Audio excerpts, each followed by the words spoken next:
Bonjour. Alors tout d'abord, autant que Benoît, je vous remercie d'être venu partager avec nous ce temps d'échange et de débat. Et c'est en ce sens-là que je suis ici aujourd'hui, non pas comme une spécialiste des marchés financiers ou d'un autre domaine, mais comme une simple citoyenne, étudiante de surcroît, qui porte un regard, entre guillemets, de jeunesse sur le monde actuel et le monde à venir. Alors je vais tenter de faire une boucle en partant de l'état des lieux catastrophique de la domination libérale que nous a dépeint Benoît, et vous parler plus particulièrement donc de ces acteurs premiers que sont les marchés financiers et de leur impact sur une des préoccupations centrales contemporaines, qui est celle du climat. Donc jusqu'à une période récente, et même encore aujourd'hui, on peut dire que le secteur financier ne s'est pas particulièrement préoccupé de la lutte contre le réchauffement climatique, et même que les flux financiers jusqu'à présent n'ont pas du tout été majoritairement dirigés vers les énergies renouvelables.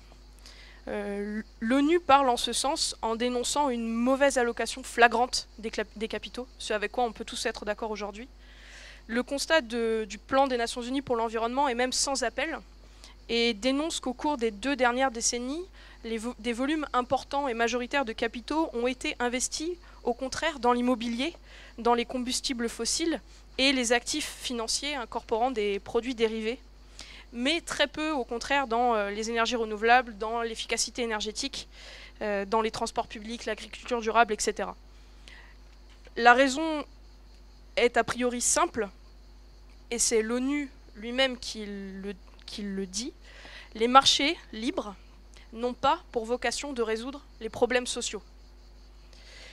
En ce sens, je m'interroge sur la propagande actuelle depuis la COP21, etc., qui estime que les marchés financiers vont sauver le climat, et c'est le thème des rencontres de cette année. Et donc, comment peut-on considérer que le climat, qui n'a jamais fait partie des priorités des politiques publiques et des investisseurs premiers que sont les marchés financiers, comment peut-on considérer que cette question va pouvoir être réglée par le secteur financier lui-même, alors que les politiques publiques qui régissent les comportements individuels n'évoluent-elles même pas? Alors moi, je pars du principe que marchandiser les écosystèmes pour prétendre en prendre soin n'est pas du tout la solution. Preuve en est, un rapport de l'ONU en 2007 souligne qu'une des plus dures leçons enseignées par le changement climatique est que le modèle économique des pays riches, qui pousse la croissance dont on parle tant et la consommation qui va avec, est écologiquement insoutenable. Au regard de cela, on considère que la finance raisonnera toujours en termes de risque et de profitabilité des secteurs. C'est le moteur premier des marchés financiers. Pour schématiser, la finance investit dans le pétrole parce que nous dépendons du pétrole et nous vivons avec le pétrole au quotidien. Donc les 2 principaux facteurs à l'heure actuelle qui incitent les investisseurs à se mobiliser sont le concept du risque carbone, qui pèse sur les énergies fossiles, et la pression, d'un autre côté, de plus en plus forte, et c'est la fenêtre d'opportunité dont parlait Benoît, de la société civile, qui souhaite remplacer les énergies fossiles par les énergies renouvelables. Donc plutôt que de redéfinir la finalité et la légitimité des marchés financiers, parce que c'est ce que fait le système à l'heure actuelle, tenter de maintenir la légitimité du monde de la finance au travers de leur rôle sauveur à l'égard du climat. Donc plutôt que de tenter de maintenir cette légitimité pour mettre la finance au service prétendument d'une économie durable, il s'agirait à mes yeux plutôt de retourner le système contre lui-même en l'obligeant à investir dans ce qui est rentable à nos yeux et donc au leur. C'est donc bien par un changement des comportements humains et individuels dans la sphère réelle, et non pas dans la sphère financière immatérielle, que l'on pourra rendre has-been les investissements financiers, voire les marchés financiers tout court. Donc nous sommes tous ici, j'ose espérer, plus ou moins convaincus du besoin de changer nos modes de vie et nos modes de consommation. Et c'est tout l'objet de mon intervention, qui vise à faire un pied de nez au marché financier et considérer que pour sauver le climat, si tant est que l'on puisse encore le sauver, il s'agisse de changer l'homme et au travers cela de faire tomber ces marchés financiers. Donc mon intervention vise à se réapproprier le vocabulaire des marchés financiers que vous avez dû entendre souvent au travers des médias. On parle de désinvestissement, de décarbonation, d'investissement vert, d'engagement actionnarial, donc des mots en soi qui semblent très barbares et qui confère un aspect assez spécialiste et propre au marché. En réalité, c'est tout le contraire. Donc, je partirai d'une première réflexion qui est celle de considérer que nous sommes tous des investisseurs et donc des décideurs. Donc, à travers les accords récents de Paris sur le climat, ont été mis en lumière une vaste nébuleuse d'investisseurs financiers qui seraient, à les entendre, eux seuls capables de décider de l'avenir du monde et responsables du climat. Il y a une grande campagne de propagande qui a été menée sur cette question et qui a mis en avant deux catégories. D'une part, des investisseurs qui seraient éthiques en refusant d'investir dans des secteurs comme le charbon ou les entreprises émettrices de gaz à effet de serre, de la même façon qu'ils excluraient l'armement, le tabac ou le jeu, si tant est qu'ils le fassent à l'heure actuelle. D'autre part, une catégorie d'investisseurs de long terme, comme les fonds de pension ou les assureurs, qui vont être exposés donc au risque carbone, c'est-à-dire à l'importante dépréciation financière des entreprises qui émettent le plus de gaz à effet de serre.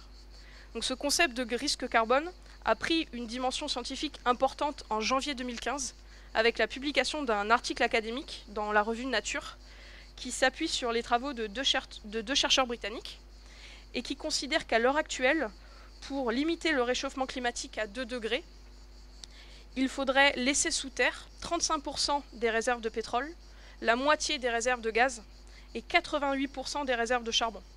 Donc autant dire que les pays dont la structure industrielle s'appuie majoritairement sur ces ressources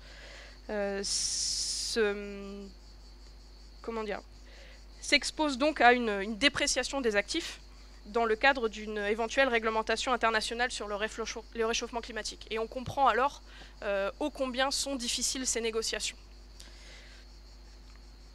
Plus récemment, à titre d'exemple, il y a une ONG britannique qui s'appelle Carbon Tracker qui a publié une étude qui alerte sur les risques pour les investisseurs financiers à l'horizon 2025-2035. Donc c'est pas si loin que ça. Et donc cette étude et leurs prévisions estiment que les 3/4 des projets des 20 plus grandes compagnies pétrolières et gazières du monde, qui représentent environ 280 milliards de dollars, sont jugés non viables puisque la demande n'augmenterait que de 10% dans un scénario de réchauffement limité à 2 degrés.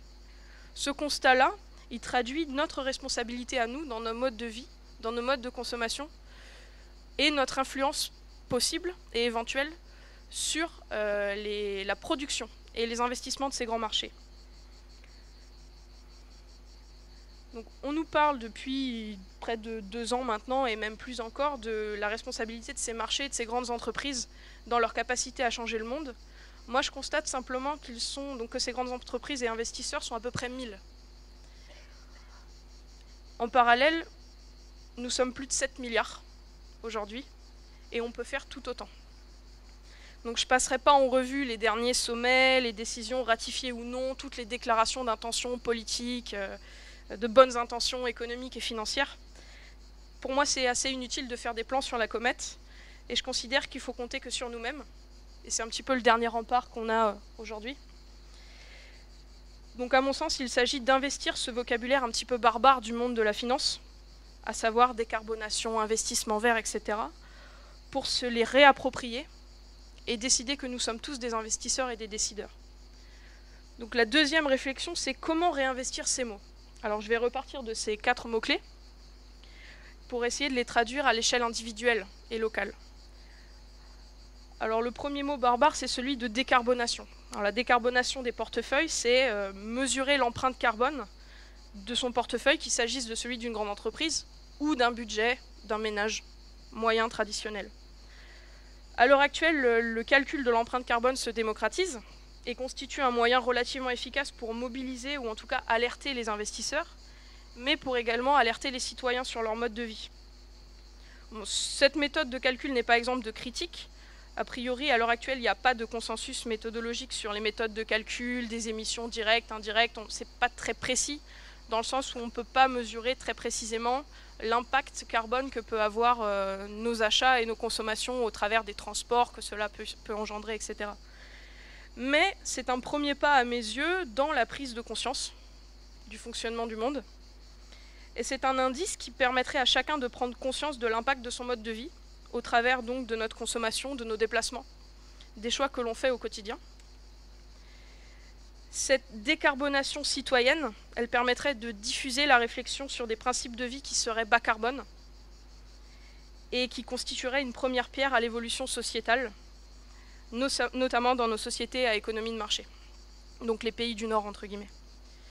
Alors, il y a un deuxième mot barbare qui s'appelle le désinvestissement, qui est souvent couplé avec investissement vert.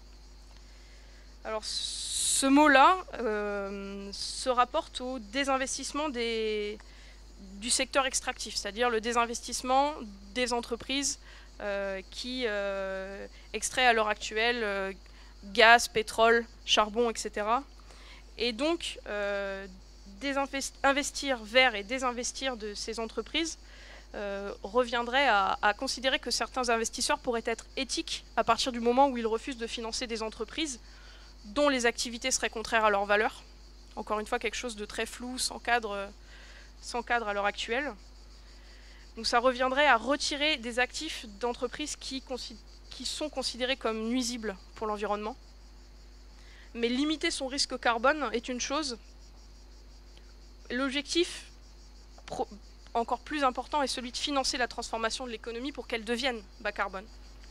C'est pourquoi l'idée est de mobiliser une part croissante des actifs vers des investissements qu'on appellerait verts, en commençant par utiliser ceux qui seront désinvestis des énergies fossiles. À l'heure actuelle, donc si dans le schéma de fonctionnement global de l'économie, on considère tous ici que la demande, c'est-à-dire les consommateurs, prévaut sur l'offre, c'est-à-dire les producteurs, ce qui semble a priori logique, sauf pour les politiciens libéraux actuels, alors tout à chacun devient un consommateur. C'est un jeu de mots que vous avez dû entendre. Être consommateur, c'est quoi? C'est décider qu'à la base, que c'est à la base et par la base que doit se décider ce qui contribue qualitativement au fonctionnement de la société. Publicité, industrie agroalimentaire, pétrole ou agroécologie, relocalisation de l'économie, énergie renouvelable. Le choix nous est laissé. Et c'est à nous de le prendre. Désinvestir des secteurs à haute émission de carbone et réinvestir dans des secteurs plus éthiques est en réalité dans nos mains et non pas dans les hypothétiques décisions des marchés financiers. Puisque ce sont nos modes de vie, nos modes de consommation et à travers eux la production qui pourra inciter les marchés à investir dans tel ou tel secteur qui sera identifié comme rentable à leurs yeux. Donc je considère aujourd'hui que le désinvestissement et le réinvestissement doivent devenir volontaires et individuels, c'est-à-dire citoyens, pour avoir un réel effet papillon. Enfin, dernier terme un petit peu barbare, c'est celui d'engagement actionnarial. À l'heure actuelle, la démarche de désinvestissement ne fait pas l'unanimité parmi les investisseurs, et c'est peu dire. Autant dire qu'on ne peut pas leur faire confiance sur cette question. Donc pour changer la donne et faire évoluer le modèle économique actuel, une autre méthode implique d'utiliser le droit des actionnaires pour que les entreprises les plus carbo-intensives, énergie fossile en tête, puissent se transformer. Donc il y a deux méthodes dans cette catégorie de l'engagement actionnarial pour pouvoir prendre le pouvoir au sein des entreprises, à savoir l'utilisation par les actionnaires de leurs droits via un dialogue direct, plus ou moins compliqué quand on voit les débats au cœur de la loi travail et les rapports de force qui s'établissent, ou par le dépôt de résolutions en AG. Alors à l'heure actuelle, en France, l'engagement actionnarial n'est pas une pratique qui est très répandue comparée au Royaume-Uni ou aux États-Unis, mais la pression de la société civile augmente jour après jour. On peut saluer par exemple les initiatives d'ONG ou d'associations comme une association britannique qui s'appelle Share Action, qui a lancé à la fin de juin 2015 une campagne pour faire pression sur plusieurs compagnies pétrolières, en ciblant particulièrement Total, entreprise française bien connue. Et cette campagne en fait a dénoncé les techniques de greenwashing qui sont employées par les compagnies pétrolières, qui affichent publiquement une pseudo-volonté de s'engager contre le changement climatique, comme on a pu le voir au moment de la COP21, tout en finançant en parallèle des lobbies qui exercent une pression sur les décideurs politiques pour minimiser les mesures qui seraient à mettre en place en faveur de l'environnement. Alors ce mot barbare-là, à l'échelle des entreprises, il peut également être transposé à l'échelle citoyenne. Et on pourrait entendre donc le terme d'engagement actionnarial à l'échelle locale et individuelle. Un engagement qui serait celui de promouvoir la création de petites et moyennes entreprises qui redynamiseraient l'économie à l'échelle locale, qui viserait à une relocalisation et à une production éthique. On peut également mentionner d'autres méthodes un développement d'autres méthodes décisionnelles très en vogue, qui sont celles des méthodes horizontales de décision ou la création de scopes, comme la lutte encore vive de l'usine Fralib, qui est devenue la scope T-Éléphant, et qui, à la suite d'une lutte de plus de 1000 jours contre la délocalisation de leur entreprise en Pologne, a vu sa relance par 58 anciens employés, avec un investissement personnel de plus de 170 000 €. Entreprise qui aujourd'hui fonctionne très très bien. Donc mon intervention qui reste très courte et vise à lancer des pistes de réflexion, parce que c'est le but pour moi ici, simplement de lancer des pistes pour pouvoir discuter avec vous ensuite. Elle me permet de conclure sur une légende bien connue qui est devenue le credo d'un mouvement qui porte son nom, à savoir la légende du colibri, que beaucoup d'entre vous connaissent, je suppose. Donc un jour, dit la légende, il y eut un immense incendie en forêt, et le seul des animaux de la forêt à s'affairer fut le colibri, qui déplaçait avec son bec quelques gouttes d'eau pour tenter d'éteindre l'incendie. Et tous les animaux de la forêt qui fuyaient se retournent vers lui et lui disent « Mais que fais-tu? Cela ne sert à rien. » Et la réponse du colibri, très simple, a été de dire « Je sais, mais je fais ma part. » Moi, je considère à l'heure actuelle que cette légende est tout à fait représentative de la prise de conscience qu'on se doit tous d'avoir et du combat que nous avons à mener, qui sera laborieux, mais qui, multiplié par les efforts individuels de chacun, pourra porter ses fruits.